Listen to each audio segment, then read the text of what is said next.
औज़ुबिल्लाहिमिनश्शैतानिर्रजीम बिस्मिल्लाहिर्रहमानिर्रहीम। Welcome to the cosmic trade. I am Ghulam Basir from cosmic trade. आज हम बात करेंगे फंडामेंटल एंड टेक्निकल एनालिसिस पे। फंडामेंटल एनालिसिस और टेक्निकल एनालिसिस क्या होते हैं, किस तरह से हम एनालिसिस करते हैं और क्यों ज़रूरी है ये।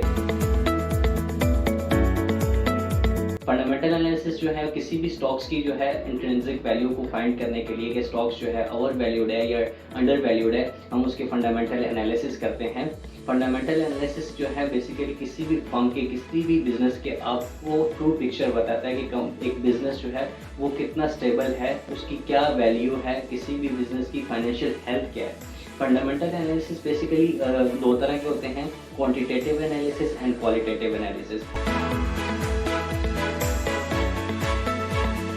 क्वांटिटेटिव एनालिसिस जो है वो प्योरली नंबर बेस्ड होते हैं, कंपनी की क्या अर्निंग्स हैं, क्या फाइनेंशियल्स हैं। क्वालिटेटिव एनालिसिस जो है हमारे पास बताते हैं आपको किसी भी कंपनी की क्या मार्केट शेयर, क्या उसकी इंडस्ट्री में उसका मार्केट शेयर कितना है, इकॉनमी के साथ हम क्या इन्फ्लुएंस है उसका।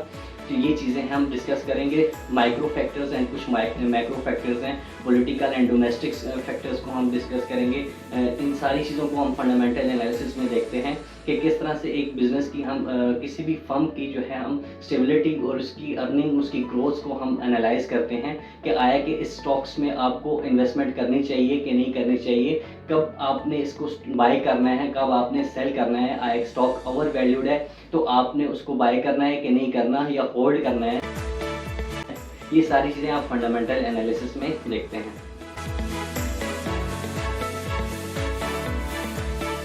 नेक्स्ट हमारे पास क्वांटिटेटिव एनालिसिस जो है वेरली नंबर बेस्ड होते हैं। इसमें किसी भी स्टॉक्स की आप अर्निंग्स देखते हैं, फाइनेंशियल स्टेटमेंट्स को स्टडी करते हैं। बेसिकली हमारे पास फाइनेंशियल स्टेटमेंट 4 तरह की होती हैं। सबसे पहले डिस्कस करते हैं इनकम स्टेटमेंट। इनकम स्टेटमेंट आपको बताती है कि कंपनी ने एक during the period, certain period में क्या उसकी अर्निंग रही है, क्या रेवेन्यू जनरेट किया है, क्या एक्सपेंसेस किए हैं, क्या टैक्स पे किए हैं, उसके बाद उसकी नेट इनकम क्या है, और उसके बाद अर्निंग पर शेयर कुछ रेशियोज हम निकालते हैं। अर्निंग पर शेयर कितनी है कंपनी की, स्टॉक की एक वैल्यू कितनी है, उसकी स्टॉक्स की बुक वैल्यू क्या है।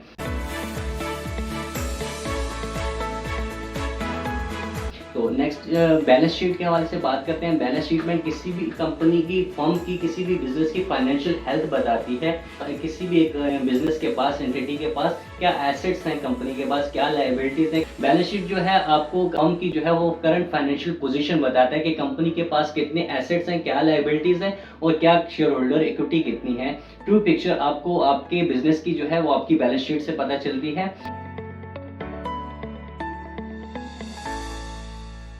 नेक्स्ट हम कैश फ्लो स्टेटमेंट के हवाले से बात करते हैं। कैश फ्लोज कितनी समराइज करती है, कैश फ्लोज को कितना कैश इन हुआ, कैश आउट हुआ, ये सारी चीज़ें।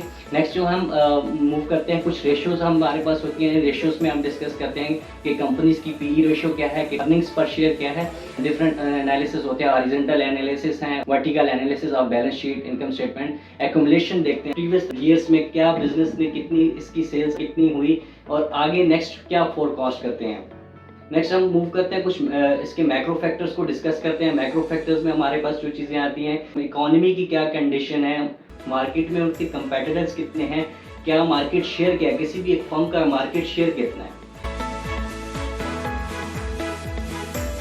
नेक्स्ट हम क्वालिटेटिव एनालिसिस से जब बात करते हैं तो किसी भी कंपनी की गुडविल क्या है, कंपनी का टर्नओवर कितना है, क्या रेवेन्यूज जनरेट किए हैं, कंपनी की गुडविल कितनी है, उसके क्या फाइनेंशियल डिसीजन किस तरह से हो रहे हैं, स्ट्रेटेजिक मैनेजमेंट क्या डिसीजन ले रही है, क्या इम्पैक्ट्स आ रहे हैं, नए क्या प्रोजेक्ट किस फोरकास्ट कर रहे हैं कि किस तरह से रेवेन्यू इंक्रीज करेंगे। ये सारी चीज़ें आप उसके फंडामेंटल एनालिसिस में देखते हैं।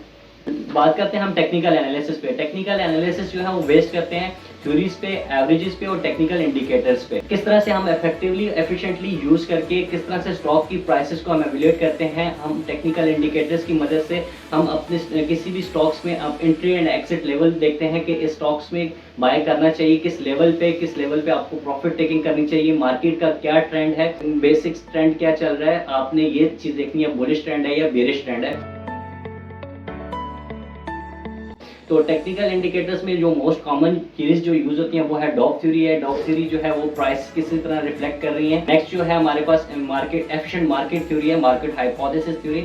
नेक्स्ट जो है हमारे पास लास्ट जो है इलियट वेव थ्योरी है, इलियट वेव थ्योरीज। और इन सारी थ्योरीज के हवाले से मैं नेक्स्ट वीडियोस में आपके साथ डिटेल में एक एक चीज़ में आपको डिस्कस करूंगा। आज हम मूव फॉरवर्ड देखते हैं एवरेजेस क्या है। एवरेजेस के हवाले से बात करते हैं। एवरेजेस हमारे पास है, मूविंग एवरेज है, सिंपल मूविंग एवरेज है, एक्सपोनेंशियल मूविंग एवरेज और वेटेड मूविंग एवरेज।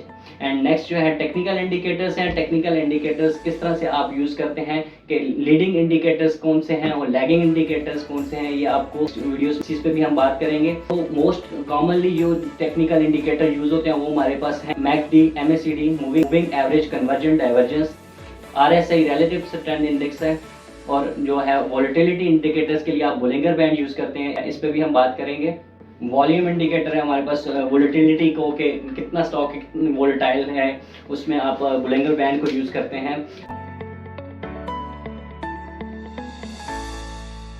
और उसके बाद हम बात करते हैं टेक्निकल्स को किस तरह से आप यूज़ करेंगे। नेक्स्ट आप वीडियोस में आपके साथ स्क्रीन पे लाइव आपको ये चीज़ें दिखाएंगे किस तरह से इन थ्योरीज को हम यूज़ कर टेक्निकल को यूज़ करके हम जो है किसी भी स्टॉक्स को एवेल्यूएट करते हैं, उसको हम देखते हैं कि कहाँ पे आपने बाय करना है, कहाँ आपने सेल करना है। ये सारे आपको बाइंग सिग्नल, सेल कॉल, जो सारी चीज़ें हम इस पर डिस्कस करेंगे।